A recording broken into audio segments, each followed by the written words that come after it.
Welcome to SS news. నేను మీ శోభ.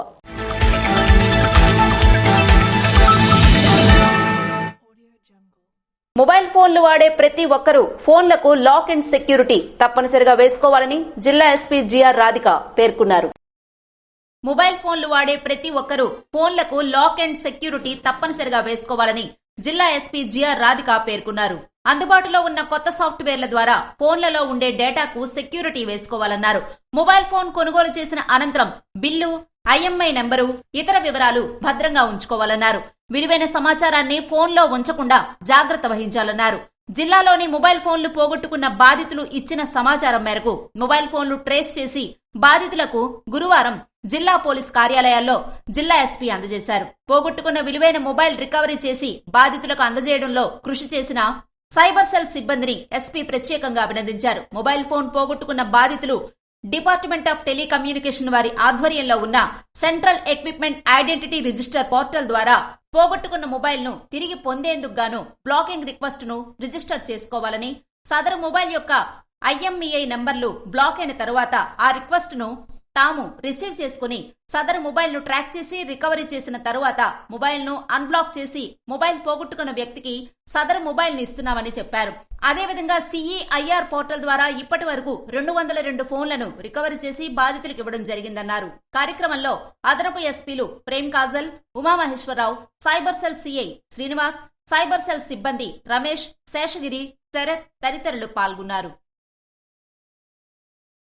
గ్రామస్థాయి నుండి sanitation ప్రారంభించాలని జిల్లా కలెక్టర్ మంజీర్ జిలానీ సమూన్ అధికారులను ఆదేశించారు.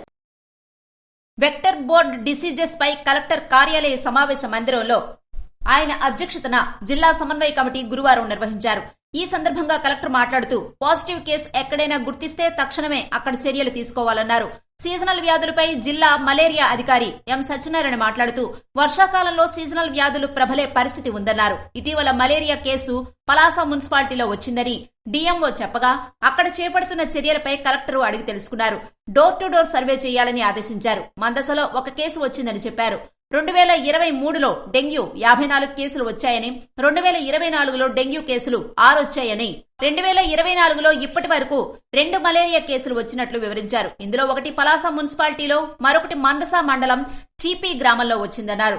మున్సిపాలిటీలో స్ప్రే ఎవరు చేయిస్తున్నారు, గ్రామాల్లోని అన్ని గృహాలకు స్ప్రే ఎవరు చేస్తున్నారు అని కలెక్టర్ అడిగి తెలుసుకున్నారు. శుక్రవారం, శనివారం, ఆదివారాల్లో డ్రై డేగా పాటిస్తారన్నారు. పంచాయతీరాజ్ మున్సిపాలిటీలో నాణ్యమైన శానిటేషన్ ఉండాలని ఆదేశించారు. గ్రామాల్లో శానిటేషన్ పై డిపిఓ, మున్సిపల్ కమిషనర్లు తక్షణమే పర్యవేక్షించాలని ఆదేశించారు. నీరు నిల్వ లేకుండా ఉపాధి హామీ కార్మికులకు తెలియజేసేలా చర్యలు తీసుకోవాలని ఆదేశించారు. మున్సిపల్ కార్పొరేషన్ లో తీసుకుంటున్న చర్యలపై కలెక్టర్ అడుగుగా నీరు నిల్వ ప్రాంతాల్లో స్ప్రే చేస్తున్నట్లు తెలిపారు. జిల్లాలో ఎన్ని హాస్టళ్లు ఉన్నాయని కలెక్టర్ అడుగుగా 195 ఉన్నట్లు, ప్రస్తుతం 85 హాస్టల్స్ కవర్ చేసినట్లు డిఎంఓ చెప్పారు. పాగింగ్ రెగ్యులర్ గా చేస్తున్నది లేనిది అడగ్గా పాజిటివ్ కేసు వచ్చినప్పుడు చేస్తామన్నారు. సమావేశంలో incharge DMHO Prasadarao, ZP CEO Venkateswararao, RWS SE GJ Benhar, DPO Venkateswararao తదితరులు పాల్గొన్నారు. దేవాదాయ ధర్మాదాయ శాఖ నూతన మంత్రిగా బాధ్యతలు చేపట్టిన ఆనం రామనారాయణ రెడ్డి. దేవాదాయ ధర్మాదాయ శాఖ నూతన మంత్రిగా బాధ్యతలు చేపట్టిన ఆనం రామనారాయణ రెడ్డికి అరసవిల్లి సూర్యనారాయణ స్వామివారి దేవాలయ ఉప కమిషనర్ చంద్రశేఖర్ వారికి స్వామివారి జ్ఞాపికను అందజేసి శుభాకాంక్షలు తెలియజేశారు. రైతులకు వరి విత్తనాలు పంపిణీ చేసిన నర్సనపేట నియోజకవర్గ ఎమ్మెల్యే బగ్గు రమణమూర్తి. ఖరీఫ్ సీజన్లో రైతులకు ఎటువంటి ఇబ్బందులు లేకుండా చూడాలని, నాణ్యమైన విత్తనాలు అందించాలని నర్సనపేట నియోజకవర్గ ఎమ్మెల్యే బగ్గు రమణమూర్తి అధికారులను కోరారు. ఈ రాష్ట్రానికి కానీ దేశానికి కానీ రైతే అన్నం పెట్టిన వ్యక్తి. ఇవాళ అన్నం దొరకని వ్యక్తులు కలిపి రైతే అయినారు. పాపం 6 కాలాలు కష్టపడి మరి వాన వచ్చినా వరద వచ్చినా నష్టపోయింది రైతే, లేదు పురుగు వచ్చినా తెగుళ్ళు వచ్చినా నష్టపోయింది రైతే. తీరా పంట పండిన తర్వాత సకాలంలో కొన్ని నాదులు లేక, లేకపోతే గిట్టుబాటు ధర లేక దివాళా తీసిన పరిస్థితులు రైతే. అంటే దేశానికి అన్నం పెట్టిన రైతే ఇవాళ తిండి లేక ఆలోచించే పరిస్థితి ఉంది. కాబట్టి చాలా మంది వ్యవసాయాన్ని విడిచిపెట్టి వేరే మార్గాలు ఎదుర్కొంటున్నారు ఉపాధికి. ఒక రైతు కొడుకు రైతు చేయడానికి అక్కడ ముందు మొగ్గు చూపెట్టడం లేదు. వాడికి ఏదో చదివించి ఎక్కడికో పంపించాలని. లేదు ఒక రైతు కూలి కొడుకు ఈ ఆటో డ్రైవర్ కో మెకానిక్ కో ఫ్యాక్టరీస్ కో వెళ్ళిపోవడానికి చూస్తున్నాడు. అంటే వ్యవసాయం అనేది ఇవాళ చాలా కష్టసాధ్యంగా ఉంది. ఇవన్నీ అధిగమించి ముందుకు తీసుకెళ్లవలసిన బాధ్యత ప్రభుత్వాల మీద ఉంది. అలాగే ఆలోచనలో మార్పు రావాలి. ఇవాళ ఒక పక్క శాస్త్ర సాంకేతిక రంగాల్లో ముందుకెళ్తున్నప్పటికీ వ్యవసాయ రంగం పూర్తి వెనక్కి వెళ్తుంది. మన తాతల తరం నుంచి కొన్ని వందల వేల సంవత్సరాల నుంచి భూమిని పరిరక్షించి మనకు అప్పచెప్పిన భూమిని కలిపి విచ్చలవిడిగా రసాయనిక ఎరువులు, క్రిమిసంహారక మందులు వాడి పొలాలను కలిపి మనం ఇలా నిర్జీవం చేస్తున్నాం. ఇవన్నీ దృష్టిలో పెట్టుకుని మళ్ళా వ్యవసాయానికి మంచి రోజులు రావడానికి మన రైతు సమస్య కష్టపడాలి. అలాగే రైతుకి వ్యవసాయ లాభసాటి చేయాలనే ఆలోచనతో ప్రభుత్వాలు ఏమవచ్చు అందరూ కలిపి కృషి చేయవలసిన అవసరం ఉందని ఈ వేదిక ద్వారా నేను తెలియజేస్తున్నాను. ఈ కార్యక్రమంలో మండల పార్టీ అధ్యక్షులు సింహ చంద్రశేఖర్, మిరియాపల్లి వెంకటప్పలనాయుడు, మాజీ market committee chairman Bairi Bhaskar Rao, Surapu Narayanadasu, Yalla Venu తదితరులు పాల్గొన్నారు. ప్రతి ఒక్కరి ఆరోగ్యంపై శ్రద్ధ వహించాలని ప్రముఖ ఫిజియోథెరపిస్ట్ డాక్టర్ లకినేని సంధ్య అన్నారు.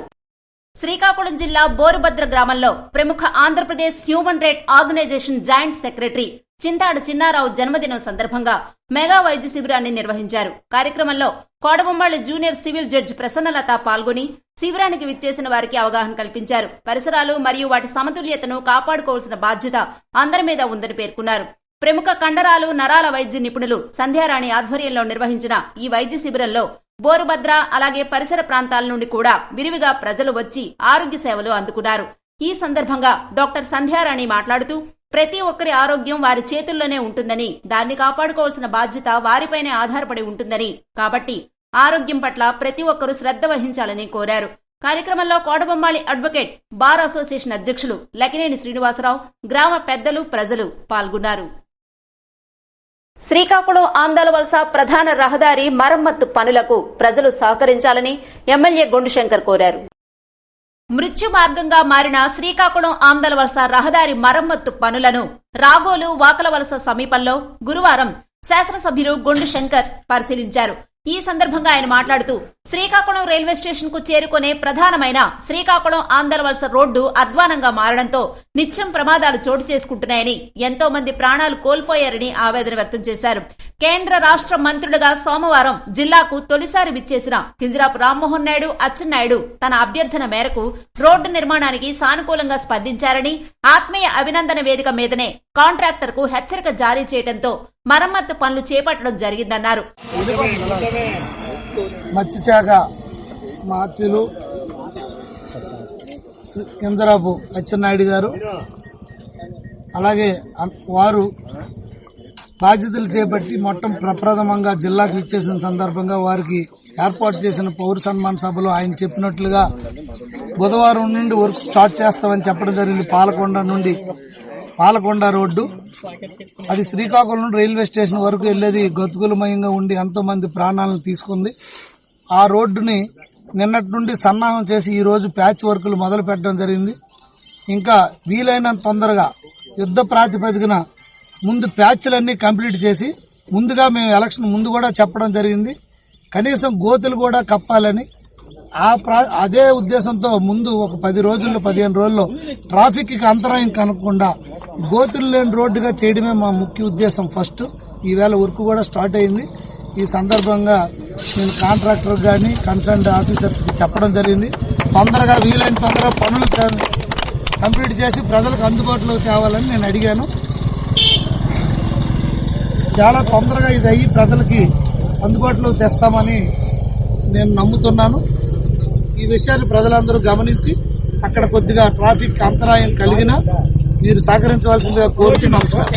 ఎన్నికల ముందు ఇచ్చిన హామీ మేరకు ప్రమాదాలను నివారించేందుకు గాను గుంటలను పూడ్చే చర్యలను చేపట్టామన్నారు. పనులు జరుగుతున్నందున ట్రాఫిక్ కు అంతరాయం ఏర్పడే అవకాశం ఉందని ప్రజలు సహకరించాలని గొండుశంకర్ కోరారు. అదేవిధంగా తాను కోరిన వెంటనే ఆదేశాలు జారీ చేసిన మంత్రులు రామ్మోహన్ నాయుడుకు, అచ్చెన్నాయుడులకు గొండుశంకర్ కృతజ్ఞతలు తెలిపారు. రణస్థలం పంచాయతీ బండిపాలెం గ్రామంలో శ్రీ అభయాంజనేయ స్వామి వారి వార్షికోత్సవాల్లో పాల్గొన్న కలిశెట్టి దంపతులు రణస్థలం పంచాయతీ బండిపాలెం గ్రామంలో శ్రీ అభయాంజనేయ స్వామి వారి వార్షికోత్సవాల్లో విజయనగరం పార్లమెంటు సభ్యులు కలిశెట్టి అప్పలనాయుడు దంపతులు, కలిశెట్టి అప్పలనాయుడు సోదరులు, కలిశెట్టి సూర్యనారాయణ మరియు సర్పంచ్ పిన్నింటి వెంకట భానుజీనాయుడు, కూటమి నాయకులు, కార్యకర్తలు, అభిమానులు పాల్గొన్నారు. ఇవి ఈనాటి వార్తలు. మరిన్ని వార్తలతో మళ్లీ కలుద్దాం. చూస్తూనే ఉండండి SS న్యూస్.